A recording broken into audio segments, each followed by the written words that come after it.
Stalin Poveda. Buenos días. Buenos días, amable audiencia de Atalaya, un poquito todavía con el problema de la fonía, pero ahí vamos pasando. Vamos a continuación a iniciar este programa de análisis y opinión, dando a conocer los titulares de las principales portadas de los diarios guayaquileños que se editan a nivel nacional, El Universo y Expreso. Empieza Alba con los titulares de Expreso. Ayer Expreso abre su portada con el titular: el gobierno y la CONAIE hará un nuevo decreto. Esto después de que el presidente Lenín Moreno el día de ayer en la cadena nacional en el diálogo derogara el decreto 883. Fin de protestas. El acuerdo implica el fin de la movilización en todo el país. El Expreso también nos dice que la educación extiende la suspensión de clases y la propuesta es el debate de los docentes y padres es cómo recuperar los días perdidos. El balance que deja este paro nacional es de 7 fallecidos y 1.152 detenidos. Las cifras son de la Defensoría del Pueblo. En Quito hubo 499 aprehensiones. El paisaje de Quito es el de una zona de guerra. El edificio de la Contraloría y su entorno, la zona cero de los actos de vandalismo. Pese al toque de queda, ayer hubo manifestaciones y nuevos enfrentamientos. Estos son los titulares que nos deja el diario Expreso. Bueno, y antes de saludar al director del programa, Stalin Poveda, leamos los 3 titulares que trae la portada de Diario El Universo. El primero: se termina la movilización y un nuevo decreto reemplaza al 883. Esta página trae 2 fotos. La primera de la reunión o acuerdos que llegaron ayer, tanto el gobierno como el sector indígena por un lado, y por el otro una foto donde se ven algunos dirigentes indígenas celebrando el resultado de este acuerdo. También El Universo trae 2 titulares más: 10 muertos en incendio. Esto se refiere a un incendio en una vivienda de 3 pisos ubicadas acá en Guayaquil, donde funcionaba un centro de rehabilitación. Y finalmente, en lo deportivo, dolorosa derrota de la Tri en amistoso con Argentina. Perdimos en España 6-1. Son los titulares que hemos leído de los diarios Guayaquileño Expreso y El Universo de Guayaquil. Estimado Stalin, ¿qué tal? ¿Cómo te va? Buenos días. Muy buenos días, ecuatorianos. Alcides Montilla, es un placer saludarlo. ¿Cómo le va? Albita Marchán, ¿cómo está usted? Bustamante, Albita Bustamante. Albita Bustamante, ¿cómo Teresa está usted? Marchán. Empezamos. Espero que la compañera Teresa Marchán pues esté en su recuperación, su estado de maternidad permanente, que ya tiene su niño. Y Caldito Pacheco. Ecuatorianos, al igual que ustedes, me permito recoger el pensamiento y sentimiento de muchas personas con quien hemos conversado el día de ayer hasta altas horas de la noche. Llamadas, mensajes, percepciones, interpretaciones, y un poco en la línea de preguntar quién ganó. Unos y otros, todos estaban en la línea de medir quién ganaba este round.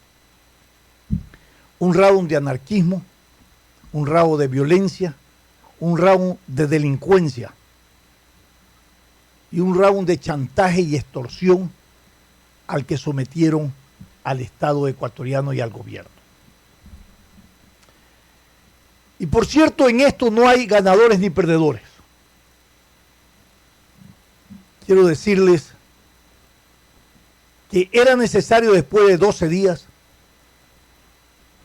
tener un encuentro de diálogo para transformar esta realidad oprobiosa a la que nos habían sometido grupos extremistas, presiones sociales que, sobre pretexto del derecho a la resistencia, habían convertido al Ecuador en un escenario de delincuencia y de violencia.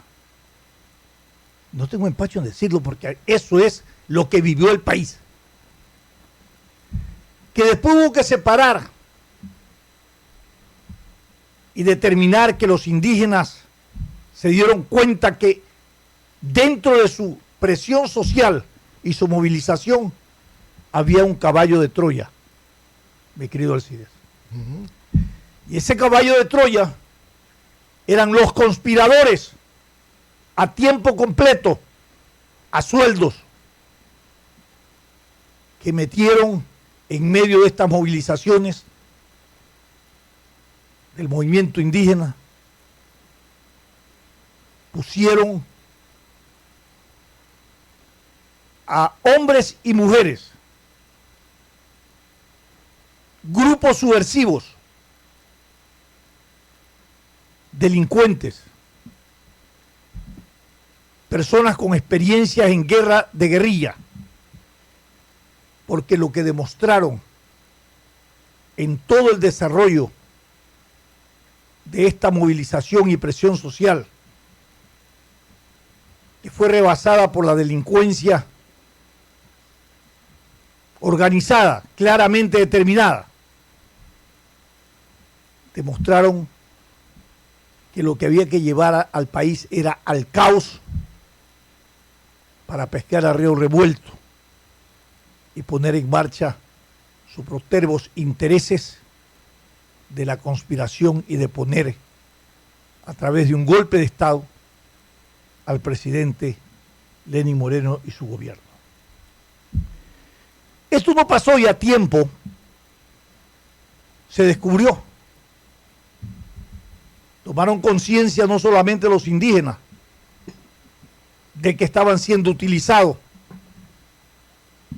y que hacia el interior de su movimiento se habían infiltrado todas estas prácticas anarquistas para la desestabilización de un gobierno. El gobierno ya estaba anunciado y estaba advertido. Es más, el presidente Lenín Moreno es el único, y quiero decirlo con claridad, que con nombre y apellido dijo que esto, más allá de una movilización, era un intento de desestabilización de aquellos que robaron y que están encausados en juicios por actos reñidos con la ética y la moral pública, y dio nombres, no se los guardó, a diferencia de muchos líderes políticos que jamás expresaron que el origen de esta situación estaba en el acto conspirativo de aquellos que en una década sometieron al país y lo dejaron en las condiciones económicas críticas en las que tuvo que asumir el presidente Lenín Moreno. Ayer, cuando uno se da cuenta, y esto es muy preocupante, Alcides, que en la mesa de negociación estaban los contradictores, entre comillas. No ¿quién? No estaban todos. A ver, eso voy a decir. Ah, bueno. Entre comillas, por eso digo. Estaban los indígenas y estaba el gobierno. Pero me causó extrañeza que esté presente la fiscal general de la Nación, Diana Salazar. Yo no la vi hoy. Usted no la vio, qué pena, pero ahí estaba sentadita, impávida. ¿Y por qué me causó extrañeza? Porque el hecho de que se haya llegado a un acuerdo no significa perdón y olvido. Pero por supuesto, pues que vamos por parte, oiga, mi querido Alcides. No, pues. Los señores, los dos dirigentes visibles, el dirigente de la CONAIE, el señor, ¿cómo se llama? Antonio, no, Jaime Vargas. Antonio Vargas. Jaime Vargas y Isa, y el señor Leonidas Isa, que es el hijo de Leonidas Isa, el anterior. Aguanta la paliza. Dime una cosa, ¿Él será hijo del anterior? ¿Te acuerdas que hubo en el movimiento en el tiempo con Lucio Gutiérrez? No descartemos, no Bueno, descartemos. Ok, los dos cometieron deliberadamente actos punibles. En el momento de la intervención. No, en el proceso. Ya, Secuestraron a periodistas, obvio, secuestraron a militares, obvio. permitieron, Las policías también. y policías, permitieron incursiones de grupos subversivos en el seno de su movilización. Amenazaron a los medios de comunicación que si no transmiten, ¿qué? Esos son actos punibles. Sin embargo, no quiero pensar que esto quede en el olvido. Perdón y porque olvido. No puede haber perdón, Y olvido. no puede haber olvido. ¿Por qué? Porque si esto ocurre, ya no se necesita en este país hacer elecciones para gobernar. Pues. Hay que hacer presiones, movilizaciones para chantajear Y destrucciones para chantajear al poder y levantarse con los juegos de intereses que alrededor de estas grandes movilizaciones se manejan. Pero quiero decir algo mucho más. Usted, igual que muchos, observamos que ahí no están todos los que son, ni todos los que deben de estar en ese diálogo. Los indígenas en este país son del 6 al 7%. 7%. 7%. Gracias, Alci. De las minorías, la minoría. De las minorías. Perfecto. Sí, porque ahí le siguen de ahí le siguen los afros y los montubios. Afros y los montubios. Que no avanzan al 8%. Muy bien. Entre todos no avanzan en el 8%. No. Por el universo. El 7.2 y el 7.4. Por eso. Por 7%. el universo de habitantes en el país. Es evidente que no tiene una representación. Aquí hay minorías, no hay mayorías. Okay. Stalin. Entonces, no es posible que en el marco del diálogo convocado, que extendió la mano el presidente Lenín Moreno desde el comienzo, no se haya convocado a los otros actores. Yo le voy a decir algo, mi querido Alcides. Después de esto, el mismo derecho tendrían los afro, los campesinos, afroecuatorianos, llamamos negros, los campesinos, hablamos práctico así. Ya, los campesinos, negros, los campesinos y otros grupos sociales. Entonces, y los mestizos que no somos y nosotros los mestizos. Pero además de eso, yo le quiero preguntar si todavía está vigente el decreto 883, que se dice será reemplazado por otro, según el acuerdo. Sigue vigente lo que ha determinado el decreto 883. Y uno se interroga y se dice, ¿qué va a pasar mañana cuando la gente le diga, o ahora, que hay esta confusión, que creen que ya está derogado el 883? No está derogado, señores. Hay que esperar el nuevo decreto para que se derogue. Pero ¿qué va a pasar con la gente que está pagando los ya 40 centavos, 10 centavos más del transporte? Hoy día yo pagué 40 centavos. Ah, usted pagó hoy día, pero vienen pagando desde hace 10 días. Por supuesto. ¿Qué va a pasar? ¿Tienen derecho a reclamar que le devuelvan la plata si se deroga? Si que cambia el espíritu del decreto nuevo y dice, no vamos por la eliminación del subsidio, vamos por otra vía.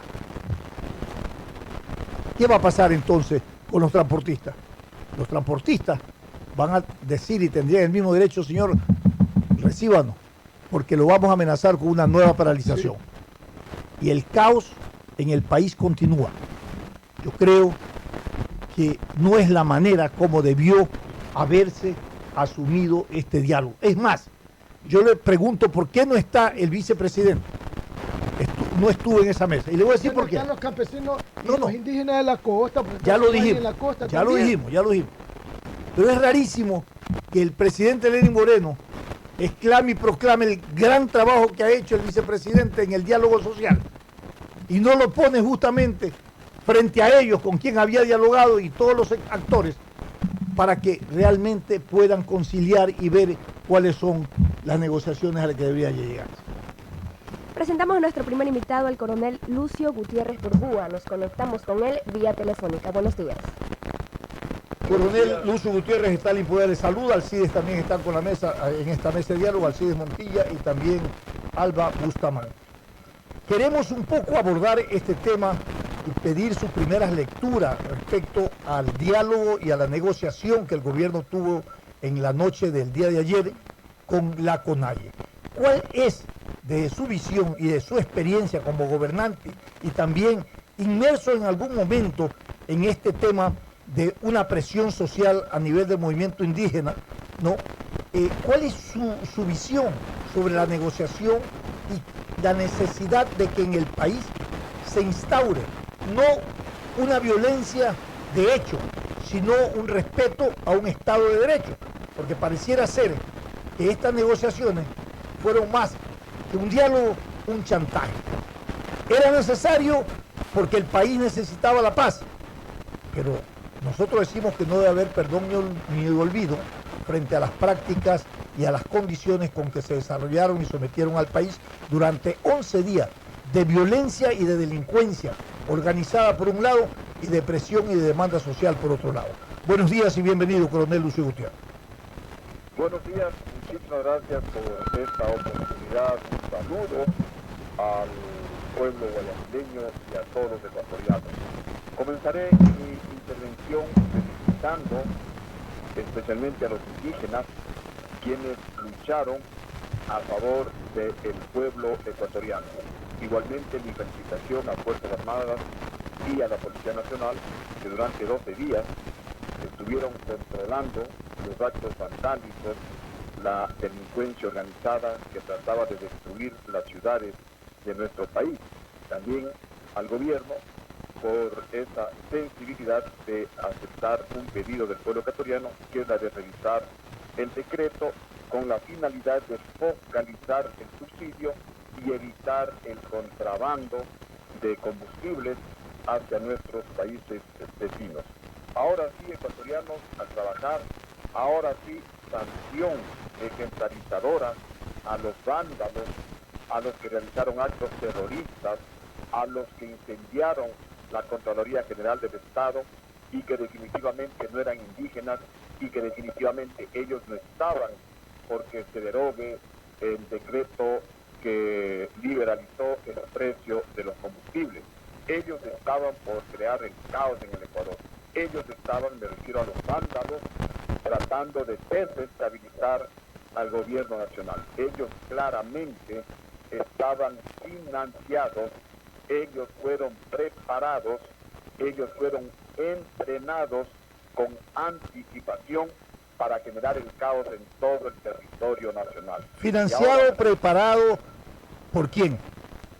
Fueron financiados, fueron preparados por la delincuencia internacional que la lidera el expresidente Rafael Correa, ahora prófugo de la justicia. Porque lo que vimos en el Ecuador es un despliegue militar, fue una guerra de guerrillas. Los delincuentes, los vándalos, los terroristas se distribuyeron en todo el territorio nacional. Ellos sabían, ellos tenían información privilegiada.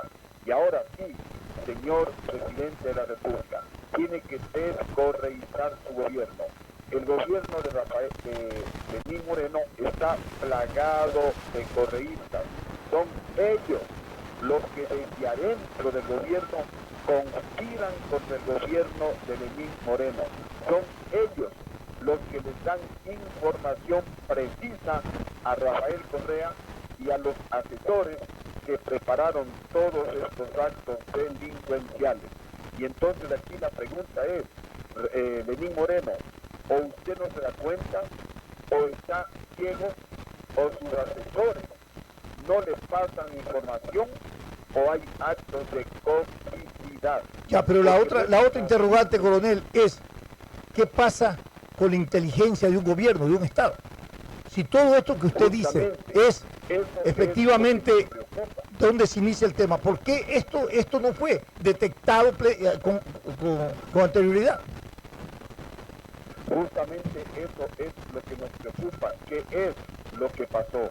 ¿Por qué no se detectaron a los infiltrados, unos desde Venezuela, otros desde Cuba, que ingresaron al Ecuador, que se desplazaron por todo el territorio nacional con el tiempo suficiente para hacer reconocimiento de los lugares sensibles? Porque si a través de los medios de comunicación no se informó, nosotros conocíamos que el caos era en todo el territorio nacional. Prácticamente no hubo provincia en donde no haya saqueos, en donde no se haya generado caos, en donde la gente no haya estado con miedo. En todas las provincias del país. No fue solamente en la provincia de Pichincha, no fueron únicamente en las provincias de la Sierra Central. Fue en todo el territorio nacional. Hubo prácticamente un despliegue militar, un despliegue en donde estos delincuentes, estos vándalos, tuvieron todo el tiempo, toda la logística, todo el financiamiento para reconocer los puntos sensibles, como en donde se encuentran las instalaciones de agua potable, por ejemplo, para interrumpir el tránsito por las principales vías del país, generando esta incomunicación nacional, generando esta crisis, generando este miedo. Y repito, eso con el conocimiento y con la información de altos funcionarios del gobierno de Rafael Correa, que antes fueron ministros, que antes ocuparon funciones importantes en el gobierno de Rafael Correa y que mantienen la lealtad al ahora prófugo de la justicia, Perfecto. Rafael Correa. Ahora, yo quiero reflexionar con usted lo siguiente. Este diálogo en la noche deja muchas heridas abiertas, no la cierra el diálogo. La primera que quiero yo convenir con ustedes a analizar, el atropello a la autoridad, a la estructura de la institución militar. Los militares fueron secuestrados, fueron atropellados, fueron perseguidos. Igual la policía, se irrespetó esa autoridad permanentemente. Y en segundo lugar, los dirigentes del movimiento indígena cometieron actos punibles como secuestros a periodistas, por un lado, no. Por otro lado, estuvieron inmersos en situaciones de ataque a la propiedad pública, por otro lado. ¿Esto debe ser sancionado o cree que el diálogo debe dejar hacer y dejar pasar? Hay que investigar los casos de terrorismo, hay que investigar los casos de sabotaje. No puede quedar en impunidad el asalto a cuarteles militares. Por eso. Eso no es realizado por nuestros indígenas. Esto no es realizado por gente del pueblo que de pronto está protestando por el incremento del precio de los combustibles y se les ocurre meterse a un cuartel. No, señores, esto es planificado con meses de anticipación. No nos olvidemos que el señor Collahuaso fue encontrado preparando militarmente a gente, y cuando se le denunció dijo que estaban en un picnic, y hubo denuncias, salieron videos que estaban preparando militarmente hasta en instrucción nocturna algunos ecuatorianos y otros extranjeros. Esto, repito, no puede quedar en impunidad. Por eso, y lo otro, por ejemplo, cuando se secuestran a los militares, esto lo hicieron los movimientos indígenas, no lo hicieron los delincuentes. Sí, todo eso tiene que ser investigado. Detener a la autoridad, eso es un delito. Las autoridades tendrán que investigar que es cierto que hubo excesos de lado y lado. Eso habrá que analizarse también con la debida tranquilidad, con la debida objetividad, poniéndose en el lugar de los acontecimientos, en donde pues obviamente uno está crispado, uno está tenso y a veces puede haber excesos. Estos excesos pueden ser entendibles, pero otros son injustificables, como lo que usted anotaba, la retención y la agresión a periodistas, a militares y a policías. Correcto. Y algo que hay que resaltar, algo que queda fuera no fuera de este análisis, sino que algo que realmente no puede quedar en impunidad es el ataque a la Contraloría. ¿Qué pasó? ¿Por qué no tomaron las debidas medidas de seguridad para evitar el primer asalto a la Contraloría. Y si la primera vez fueron sorprendidos y se metieron a la Contraloría, es imperdonable, es injustificable. Y aquí tiene que haber gente que estuvo comprometida, gente que apoyó al segundo asalto, en donde se quemó documentación importantísima y en donde pues estaban muchos vinculados, estaban muchos actores políticos, especialmente del gobierno de Correa y algunos del gobierno de Lenín Moreno, con denuncias que se estaban investigando en la Contraloría. ¿Qué es lo que pasó? ¿Por qué no protegieron a la Contraloría? Y luego hay un tercer asalto, por el amor de Dios, y no queremos ver aquí complicidad de funcionarios del gobierno de Lenín Moreno con Rafael Correa. Bueno, entonces no estamos haciendo nada en el Ecuador. Eso tenemos que exigirle a Lenín Moreno que investigue a todos estos actos de terrorismo, que investigue dentro del gobierno de Lenín Moreno, porque la conspiración nace del gobierno de Lenín Moreno. Varios ministros de Correa están trabajando en la propia casa presidencial con Lenín Moreno. Ellos son los que le mantienen informados sobre los juicios que le siguen a Rafael Correa. Coronel, cómo pueden hacer la conspiración del propio Lenín Moreno si contra él es la conspiración? La conspiración es evidente, porque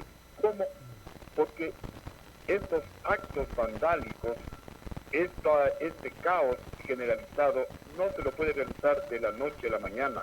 No es que se quitó el subsidio a los combustibles y el país saltó como una cimbra. No, señores, esto estuvo preparado. Desde la propia presidencia de Lenín Moreno les estaban informando a los delincuentes: falta, no sé, una semana, estén listos, desplácense, ya les damos nosotros la voz de alerta para que ustedes actúen. Y obviamente ellos sabían con anticipación lo que estaba ocurriendo en el gobierno nacional. A muchos de los ecuatorianos nos tomó prácticamente desprevenidos el incremento de los combustibles o la eliminación del subsidio a los combustibles. Pero estos señores conocían, por eso generaron el caos en todo el país, en la provincia de Sucumbíos, Napo, Orellana, Pastaza, Zamora, Morona. Que no se conoció a través de los medios de comunicación es otra cosa, pero la gente estaba sumamente temerosa, no podía salir de sus viviendas. Dígame una cosa, coronel, para relacionar este tema. En el gobierno del expresidente Rafael Correa, el mismo expresidente Rafael Correa, estuvo confrontado con los indígenas, con los mismos movimientos, pero el movimiento indígena no asumió el nivel de resistencia y movilización y de convocatoria que ahora se hizo con el gobierno de Lenín Moreno. A pesar de que se le respetó el gobierno y respetó al movimiento indígena, los trató de mala manera, les dijo que ellos que tenían que, para gobernar, ganar elecciones, como le decía todo el mundo, y que no eran la mayoría en el país para venir a decir cómo debe de gobernarse. En ese momento no hubo una reacción como esta. ¿Qué pasa ahora frente a esta situación? Es un pésimo precedente, porque evidentemente ya no hay que ir a elecciones para gobernar, pues hay que hacer una presión social, someter al chantaje a un gobierno, generar la delincuencia y la inseguridad y el caos, y con eso las decisiones de un gobierno tienen que darse atrás. ¿A usted se acuerda cuando era gobernante que le decían que era una rectificadora porque todo rectificaba? Por presiones sociales también. A ver, aquí hay algunos ingredientes que han molestado al pueblo ecuatoriano. Y es que, por un lado, se quitó el subsidio a los combustibles, una medida económica desesperada que realizó el gobierno nacional, pero por otro lado se condonó deudas con esa ley de remisión por cerca de 4.200 millones de dólares a los más ricos del país. A los banqueros les perdonaron decenas de millones de dólares. Entonces el pueblo también reacciona. Bueno, ¿cómo es posible a nosotros, a los más inocentes, a los más indefensos, en este caso los indígenas, los trabajadores, los campesinos, los agricultores, a la gente de a pie, a nosotros sí nos castigan, a nosotros sí nos pasan la factura de la farra del gobierno anterior, y a los más ricos del país les condonan deudas. Por otro lado, no se ha cobrado un solo dólar de la plata robada por el gobierno anterior, que la calculan que podría llegar a 70.000 millones de dólares. En este gobierno, y también viene desde el gobierno de Rafael Correa, se incrementaron a más de 30.000 burócratas que ganan sobre los 5.000 dólares mensuales. Estos son más de 150 millones de dólares al mes, 1.800 millones de dólares al año. Entonces, ¿a qué estamos jugando? ¿Para qué quitar el subsidio a los combustibles y crear caos social si ese dinero se lo va a ir únicamente en estos más de 30.000 burócratas que son pipones, que no hacen nada? El caos social, pueden... coronel, el caos social va a continuar. El momento que le quiten a los transportistas los 10 centavos que le aumentaron, le van a decir al gobierno, vamos a un paro nacional otra vez. ¿Qué va a pasar? Así comenzó esto. ¿Ah? Esa es la parte negativa, que quedó seriamente lesionada la autoridad. Pero es por fallas del propio gobierno. ¿Cuántas veces se le dijo a Lenín Moreno que tiene que descorreizar su gobierno? Y Lenín Moreno no hizo caso. La mayoría de los mandos medios son correístas y son ellos los que conspiran desde adentro, desde el gobierno de Lenín Moreno contra Lenín Moreno. Son ellos los que no permiten que se investigue y que avancen las investigaciones de los actos de corrupción del gobierno de Correa. Entonces todo esto le ha quitado credibilidad al gobierno ecuatoriano. Se habla inclusive de alguna especie de tongo entre el gobierno de Lenín Moreno con el gobierno de Rafael Correa. El hecho de condonar las deudas a los más ricos y solamente castigar a los más pobres, todo esto, repito, le quita credibilidad al gobierno nacional, y es por eso pues que el pueblo comienza a tomar justicia por su propia mano. Ojalá estos errores del gobierno de Lenín Moreno se corrijan, porque hoy más que nunca el país necesita trabajar. Hoy más que nunca el país tiene que reactivarse, porque la gente no tiene dinero para comer, porque los pequeños productores necesitan trabajar para pagar a sus empleados. Los mercados están desabastecidos de productos. Entonces, repito, todos tenemos que ponernos a trabajar, todos tenemos que arrimar el hombro a sacarle adelante a nuestro país. Pero el gobierno tiene que demostrar liderazgo, el gobierno tiene que demostrar que realmente quiere combatir la corrupción, el gobierno tiene que demostrar... Coronel Gutiérrez, le saluda el periodista Alcides Montilla. Dígame una cosa, coronel, ¿qué entendió usted anoche por eso de reemplazar el decreto ejecutivo 883 por otro? El tema de los subsidios en el nuevo decreto que van a elaborar, ¿va o no va a ir ese nuevo decreto? El tema de los subsidios. Se va a eliminar. ¿Qué entendió usted, coronel Gutiérrez, con eso de reemplazar el 883 por otro decreto, incluyendo, según leo, declaraciones del presidente Moreno, incluyendo los subsidios? Mire, hay algunas alternativas y el gobierno tiene que tener mucha creatividad para cumplir por lo menos dos objetivos en el nuevo decreto. Por un lado, evitar el contrabando, evitar que los sinvergüenzas, los delincuentes se enriquezcan como se han enriquecido con el esfuerzo del pueblo ecuatoriano, y por otro lado, no afectar a la gente más pobre del país. Esos deberían ser por lo menos los dos temas que deberían incluirse en el próximo decreto. Y por ejemplo, una alternativa sería que a través de las placas que tienen los vehículos, hacerles llegar este subsidio. Me refiero a los vehículos especialmente de transporte público. Podría ser una alternativa, ya que en todas las gasolineras tienen registrada la placa del vehículo. Esa podría ser una alternativa, y el gobierno pues estará, me imagino, trabajando con iniciativas, con creatividad, para que se materialice aquello de que el subsidio tiene que focalizarse y por otro lado se debe evitar el contrabando que ha enriquecido a delincuentes en nuestro país. Muchas gracias, coronel Lucio Gutiérrez, por esta comparecencia telefónica. Esperamos cuando venga a Guayaquil tenerlo presencial en esta mesa de diálogo. Gracias por haber estado con nosotros. Muchas gracias a ustedes y a los periodistas, un abrazo, y en Ecuador tenemos que ponernos a trabajar, hay que reactivar a nuestro país. Muchísimas gracias. Muy buenos días. Ahora, la policía del Ecuador detuvo en su domicilio esta mañana a la prefecta de Pichincha, Paola Pavón. Fue trasladada a la unidad de flagrancia. Esta noticia está en desarrollo. También que la Fiscalía de Ecuador informó que en audiencia de formulación de cargos se dictó prisión preventiva contra la ex alcaldesa de Orán, Alexandra Arce, y Erika M., por presunto delito de asociación ilícita para la paralización de servicios, rebelión y discordia en manifestaciones. Nos vamos a una pausa, pero queremos compartirles un mensaje de la ATM.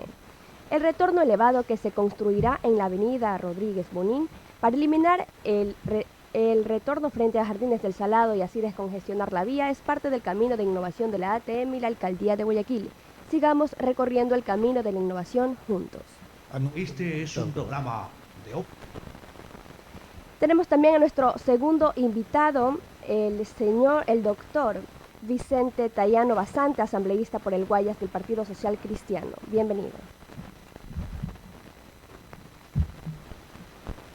7 de la mañana, 7 minutos. Este es el programa Sin Amarres del sistema de emisoras Atalaya, estimado Estadio. Muy bien, le damos la bienvenida al asambleísta Vicente Tayano y queremos pedirle su primera impresión y lectura sobre las resoluciones del diálogo, la mesa de diálogo con el gobierno y la CONAIE en la noche del día de ayer.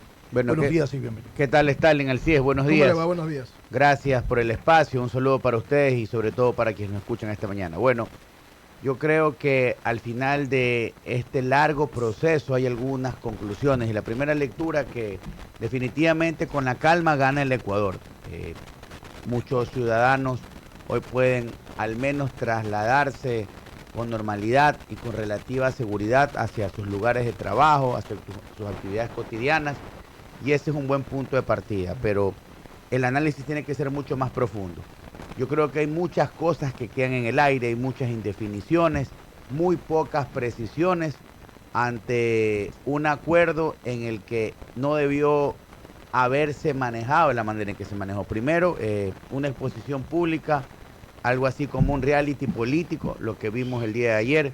Luego, una decisión que pudo haber sido tomada por el gobierno central hace una semana y pudo haber sido anunciada en una rueda de prensa y probablemente las consecuencias que estamos viendo hoy fueran otras en relación al número de heridos, a hermanos ecuatorianos fallecidos y a las pérdidas materiales, pero me preocupa. Yo creo que después de este proceso queda lesionada la institucionalidad, la investidura del Ejecutivo, un Ejecutivo verdaderamente venido a menos. Es indiscutible que tiene que operarse lo antes posible un cambio de gabinete, debe oxigenarse las figuras del gabinete. Y algo que también es importante, debe precisarse qué pasa con el precio de los combustibles, en qué momento este nuevo decreto 883 que se anunció rehacerlo va a ser nuevamente escrito y bajo qué término. No olvidemos que el punto de partida de toda esta discrepancia estuvo precisamente en liberar el precio del combustible y luego el alza de los mismos, tanto en la gasolina extra, en la Ecopaís, como en el diésel. Así es que es importante que lo antes posible tengamos definiciones en ese punto de vista. Y otra consecuencia que no puede dejar de darse, Stalin y Alcides, y escuché ahora a la señorita que dio el anuncio de esta entrevista, yo creo que están claramente individualizados quienes estuvieron en la calle liderando hordas de salvajes y de delincuentes, quienes estuvieron instigando al caos y al desorden, y en buena hora que la justicia haga su trabajo. Yo creo que hay muchos más que están en la lista, algunos legisladores también que estuvieron en la calle incitando a este tipo de actos vandálicos que están claramente individualizados. Algunos cobardemente ya se fueron del país, otros fueron a pedir asilo a algunas embajadas, pero tiene que haber sanción. Pero los mismos dirigentes de la CONAIE. Y vamos ahora vamos allá. Y esto es un comentario respetuoso en función de las proclamas y las consignas de los hermanos indígenas. a quienes respetamos y siempre hemos reconocido su lucha, pero las demandas tienen que ir un poco más allá, me refiero a las demandas ciudadanas. Allí hay claramente ciudadanos que fueron totalmente individualizados, atentando contra bienes públicos, inclusive contra la investidura de altos funcionarios como el propio presidente de la República. Entonces, muy respetado. Entonces, y hay algo que está de fondo. Yo veía que dentro de las proclamas, perdón, de los requerimientos del movimiento indígena, se anunciaba el hecho que liberan a nuestros hermanos que están detenidos, pero el que cometió un delito penal tiene que afrontar la justicia, y el presidente de la República, salvo que siga un procedimiento debidamente arreglado para perdonarlo, no puede darle una orden a la justicia y decirle liberen. A ver, doctor, que los usted, indulten, ¿no? escúcheme, doctor. ¿Es un acto punible secuestrar y someter a periodistas Absolutamente. para que transmitan lo que ellos creen que deben de transmitir? A periodistas, a militares, a que los policías, secuestraron, a a civiles. policías. O sea, ataque entonces, a Teleamazonas a ver, y todo entonces, eso, ¿no? aquí se Aquí confundió hay figuras visibles, pues. Stalin y el CID. Y hay que hablarlos como son. Este comentario no pasa porque la llama se vuelve a encender. Yo creo que la calma se va a retomar. Pero tenemos que tratar las cosas con la serenidad, con la frontalidad, y el gobierno central tiene que tener la interés de tomar decisiones. Porque no podemos perder el orden. Mañana, ¿qué va a pasar? Los transportistas nuevamente se sienten disconformes porque dan retro en el alza de los pasajes. Y vamos otra vez a la calle y otra vez vamos a quemar y se va a volver a paralizar el país 12 días. Nuevamente. O a los señores que firmaron, entre comillas, el acuerdo con el gobierno, mañana no les gustó una coma, como, oiga, cámbieme la letra, Sí, la letra porque eso pasó. Sí, vergonzoso, entre comillas, o paréntesis, Claro. vergonzoso. En todo caso, pero para el presidente y para su equipo. Yo creo que hay que tomar decisiones y hay que poner sanciones ejemplarizadoras. Esto no se puede repetir. Una cosa es disconformidad, una cosa es una protesta social y otra cosa es todo lo que vivimos, vandalismo. Ahora sí, yo creo que es hora de que tanto el presidente de la República, así como todas las autoridades de control, hagan su trabajo. Están claramente individualizados las personas que fueron cabecillas en todo el Ecuador de estas manifestaciones. Correcto. La institucionalidad es la más afectada. Fue subordinada por el caos, por la violencia y la delincuencia. Fíjense cómo es esto. Y le quiero preguntar, la Asamblea Nacional, ¿qué hizo en este proceso? Usted es asambleísta, coménteme cuál es la visión que tiene, y hablo de la institucionalidad como tal. Bueno, en relación al actuar del bloque legislativo del Partido Social Cristiano, desde el primer momento rechazamos los actos de violencia, exigimos una convocatoria a sesión de la Asamblea Nacional para ratificar el orden democrático, para ratificar la vigencia de la Constitución, lo que conocemos como nuestro Estado de Derecho y de Justicia, porque no podía haber otro camino, y fuimos claros, aquí no había otra puerta que respaldar al Ejecutivo, no por respaldar a la persona Lenín Moreno, sino por respaldar la institucionalidad del Ecuador. Y ante una crisis en la que evidentemente Correa quería pescar a río revuelto, porque revisemos todos los mensajes en redes sociales, muerte cruzada, que los zánganos, etcétera. ¿Qué era la muerte cruzada? Que el presidente mande a la casa a la Asamblea, que él ponga a disposición su cargo y convoque elecciones. Pero ¿quién iba a ser el beneficiario de todo este caos? Probablemente el señor que estaba instigando, que estaba financiando, de acuerdo a lo que se colige, obviamente no hay pruebas de aquello, a este tipo de actos vandálicos para desestabilizar el gobierno. Era evidente que la protesta iba mucho más allá del reclamo justo, sí, por el alza de los combustibles. Y lo dijimos el primer momento, esto era una mala medida, esto es un error, debió habérselo hecho de otra manera, medidas compensatorias, probablemente desgravar ese valor de manera progresiva, particulares que no fueron escuchados y que hoy creo que está absolutamente claro cuál fue el camino que se debió seguir desde el minuto uno. Pero en todo caso, regresando al actuar de la Asamblea, una Asamblea que se pronunció en serie de comunicados, y cuando ya hemos sido convocados el día de hoy para Santa Ya Elena, no va a haber asamblea. era evidente que se tenía que suspender al CIDES esa Bueno, convocatoria, bien. porque el orden del Sí, día pues. estaba dado para analizar la situación del país, que entre paréntesis fue resuelta el día de ayer con este acuerdo entre el sector indígena Aparentemente y el resuelta. gobierno. Ahora hay que esperar, yo creo que la Asamblea tiene que observar lo ¿Y que qué puede pasa. hacer la Asamblea? Y al Yo final del día, ¿en qué va a desencadenar esto? Que todas las medidas tributarias anunciadas en algún momento van a llegar a la Asamblea Nacional. Eso le iba a preguntar. Y es allí cuando hay que hacer el tratamiento con Oye, responsabilidad. pero los sectores indígenas han dicho que esas reformas laborales deben pasar primero por la Corte Constitucional. ¿Está bien eso? A ver, Que haya la control asamblea, constitucional. la Asamblea tiene plena competencia para el debate legal de un proyecto de reforma. Sí, si hay particulares que se han advertido que están totalmente reñidos con conquistas laborales, ese es otro particular. Pero en todo caso, el primer poder del Estado no puede estar sujeto a una imposición de unos ciudadanos que no les gusta un texto o no les agrada. Pues eso no podemos permitirlo. Ahora, habrá que esperar qué pasa cuando llegue el texto, que nunca llegó el texto al CIDES y Stalin a la Asamblea Nacional. Hace 2 semanas, un miércoles, se anuncian medidas, al día siguiente se empieza a generar el problema puntualmente por la particular de los combustibles, pero las medidas nunca llegaron a la Asamblea Nacional, ni las medidas tributarias, ni las medidas laborales. Simplemente quedaron en anuncios del presidente. Ahora, habrá que esperar qué sucede después de todo este particular. Yo creo que el presidente tiene que recomponer su tesis desde el punto de vista de cómo la presentó. Ahora, esto tiene que pasar por relevo en el gabinete. No tiene presentación que la señora Romo, más allá de las proclamas de que se vaya a su casa, se manejó muy mal la situación. Quien esté manejando la inteligencia del país, me refiero inteligencia militar. En cuanto a la seguridad, terrible. Pues, o sea, eso lo maneja el ministro de Gobierno. Sí, no se pudieron advertir una serie de particulares y que se fueron suscitando a lo largo del camino. Pero en todo caso, eso ya es un tema de exclusiva competencia del Ejecutivo, a quien hay que ratificarle el respaldo. El presidente Moreno, si bien es cierto, a título personal considero que luego de todo este proceso y más aún de ese error el día de ayer de haber hecho público ese proceso de negociación, quedó bastante golpeado. Pero sigue siendo el presidente del Ecuador, porque mayoritariamente lo escogieron en las urnas y eso hay que respetarlo. Y yo creo que todos, desde nuestra órbita de trabajo, tenemos que hacer lo necesario para recuperar la confianza en las instituciones, para fortalecer la institucionalidad del país. Yo le pregunto a usted, ¿en qué escenario van a llegar y en qué condiciones van a llegar estas propuestas de reforma? El tema es poco claro, caos, Stalin. Es un caos total. Vamos a ser totalmente y van a seguir los indígenas realistas, con la misma presión. ¿Tú te refieres al nuevo decreto? Al nuevo decreto y a las leyes que van a llegar a la Asamblea Nacional. Stalin, no hay claridad y por eso acabé de señalar que este particular es de estricta competencia del gobierno central.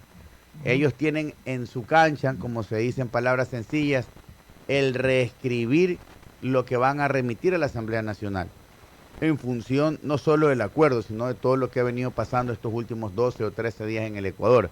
Por lo tanto, como Asamblea Nacional tenemos que esperar que lleguen estas propuestas de reforma y paralelamente, ojo, en unas semanas también tiene que llegar el presupuesto, la proforma para aprobar un presupuesto general del Estado. Las laborales, pues nada más, porque el tema del subsidio no tiene nada que ver. No, pero se anunciaron una serie de medidas de índole tributaria al CIDES que tampoco llegaron, entonces habrá que esperar qué pasa. Yo creo que durante estos días, 48, 72 horas, el gobierno tendrá que redefinir cuál va a ser el alcance de su propuesta. Ahora, hay un particular, entre otros, que quedó en el aire.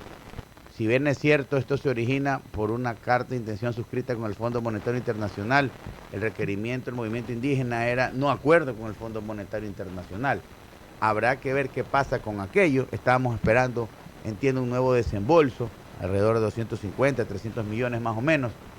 Son particulares que están allí, como se dice en el fútbol, la pelota queda boteando todavía. Yo digo una cosa, todo el tiempo que ha habido carta de intención, ha habido protesta social, pero nunca se ha llegado a este extremo. No, porque, y a poner de rodillas a un gobierno. Porque la crisis fue absolutamente muy mal manejada, Stalin. Bueno, entonces ahí hay una diferencia. Desde el punto uno, una cosa es el derecho a protestar y está reconocido, pero otra cosa es el vandalismo. Y cuando usted deja que esto siga tomando cuerpo, porque eso pasó, fue subiendo de intensidad día a día, obviamente que irresponsables que nacen del Ejecutivo. Pero también eso con no intervención de bandas nacionales y extranjeros. Pero es que Stalin, allá viene el tema.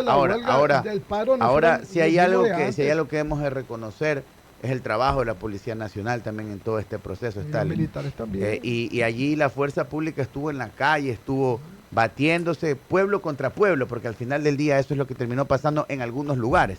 Ya en otros lugares, en la capital de la República, encontramos vandalismo y vandalismo organizado. Por eso es que al inicio de esta entrevista refería yo al CIDES que no pueden pasar de agache los que fueron no solo los autores intelectuales, los financistas, los instigadores de este tema y están individualizados. Y están mostrados en la televisión, ayer el Canal 10 cómo pasaba tácitamente quiénes eran los que se estaban preparando para esto. Inclusive ya esos delincuentes en la calle, que no eran los cabecillas, como el que intentó matar al periodista de Teleamazonas, porque no me va a decir que ese piedrazo fue para correrlo, para hacerlo correr. En un momento de coraje, como dice fue él. precisamente para atentar contra Por la supuesto, vida un piedrazo en la cabeza no es lo mismo que un de piedrazo en el este pie. ciudadano pero, que oiga, estaba cumpliendo su trabajo. Y eso le pudo haber pasado a cualquiera. ¿Quién le va a devolver al país los millones de dólares que se perdieron durante esta paralización? Allí perdimos probablemente más dinero que lo que el Estado intentaba recabar a través de todas estas medidas de liberación del precio de combustible y otras medidas alternativas. Entonces, la situación es bastante compleja. Si queda tan desmejorada la autoridad presidencial y el gobierno, ¿quién nos garantiza que la presión social continúe hasta echar al traste un gobierno? Es un tema que no está claro, actuando, que está actuando sobre presión, que no actúa sobre legítimos hechos, sino sobre presión. Muchos dijeron que si el presidente derogaba las medidas, al otro día le iban a pedir la renuncia. Estaba caído. La autoridad estaba completamente decaída. Mire, como dice Stalin. ¿Qué pasó?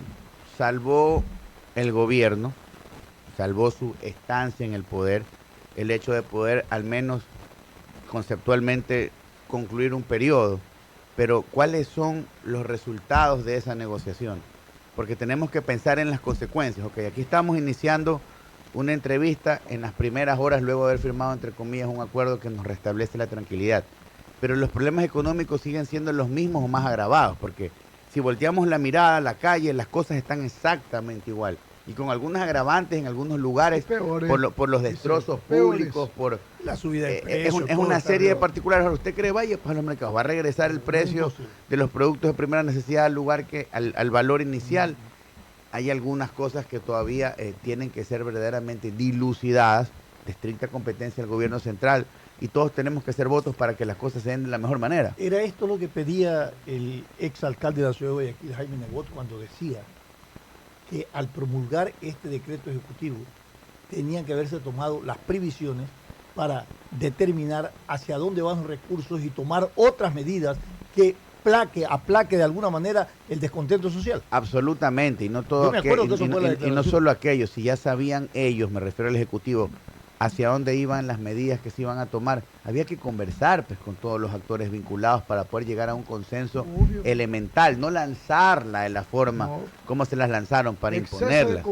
Si bien es cierto, era decisión y responsabilidad del Ejecutivo tomar una medida de esa naturaleza, la forma en la que se lo hizo, por decirlo menos, fue equivocada. Y allí tenemos un primer punto de partida que se degeneró no solo en protestas, sino en vandalismo. El tema está absolutamente claro.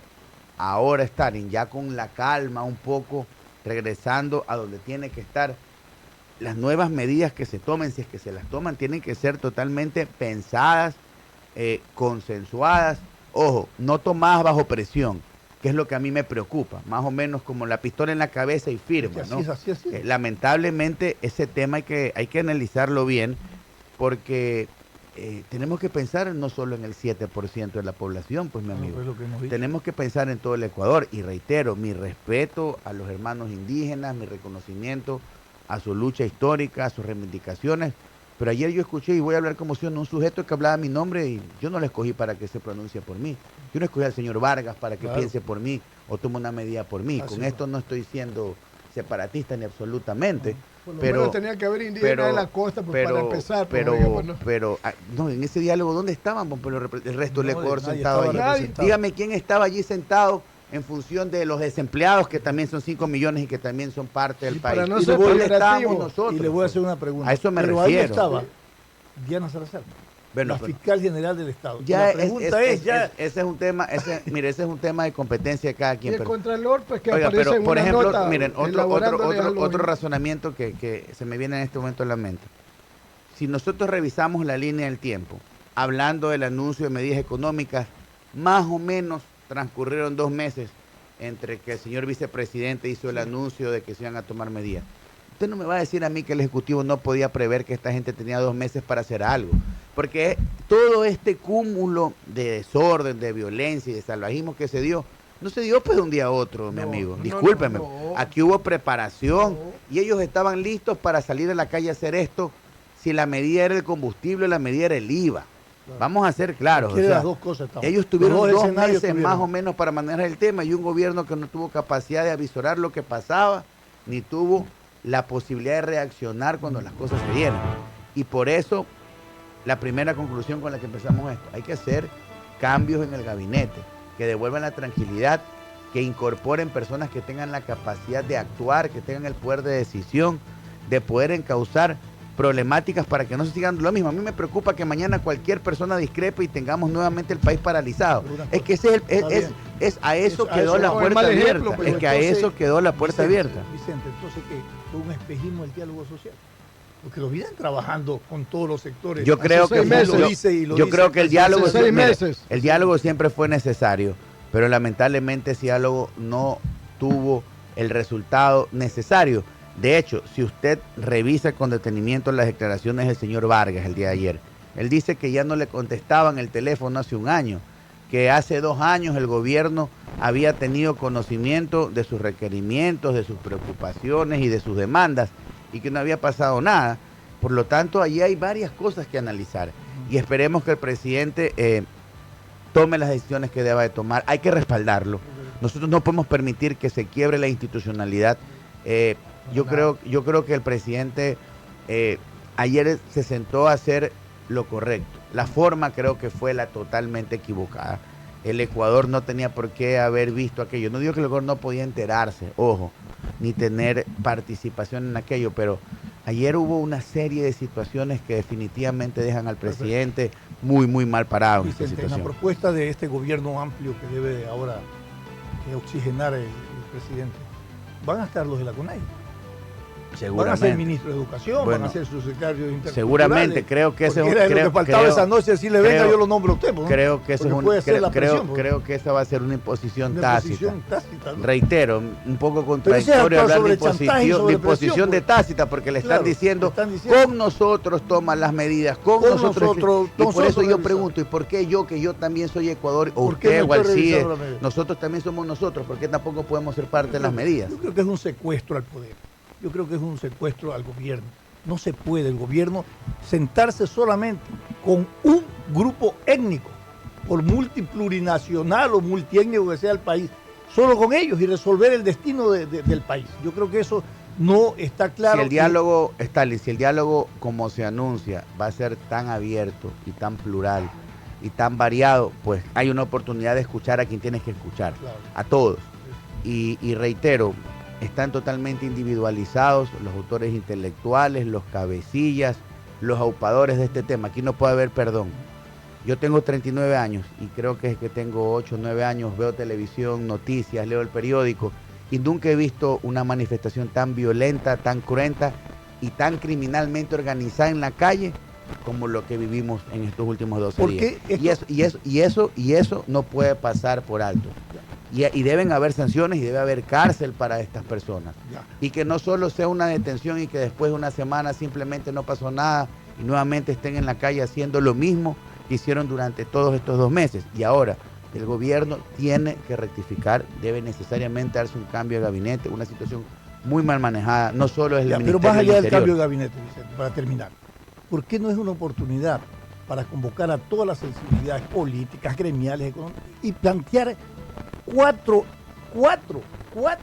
no pido un gran plan nacional, por lo menos 4 líneas claras y precisas de un programa nacional de largo aliento o a corto plazo, pero donde esté involucrada todas las sensibilidades? Mire, coincido con usted y esto tiene que ser en función del país, tiene que ser un acuerdo y medidas a aplicar a lo largo del tiempo en función no solo de recuperar la institucionalidad, sino de recuperar los problemas y el manejo social y sobre todo superar una crisis económica. Yo coincido con usted, debe haber una concertación a largo plazo, pero no para un gobierno, para el país, para el Estado, y que lo aplique el gobierno de turno que deba aplicarlo. Y es momento, creo, en el que todos los actores sociales, económicos, políticos, culturales, étnicos, se sienten en una mesa a pensar en el país, porque lo de ayer, si bien es cierto, nos da relativamente calma, pero usted está oyendo las proclamas del 7% del Ecuador.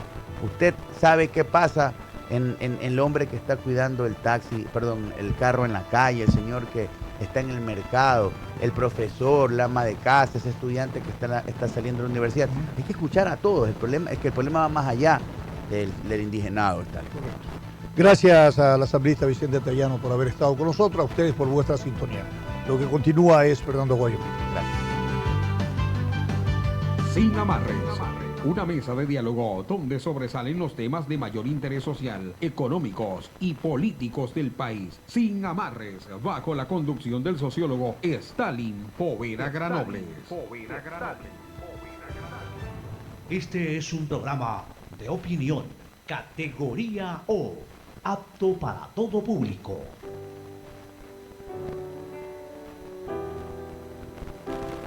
Queridos amigos radioescuchas de Atalaya, hacemos un llamado a la paz, al diálogo.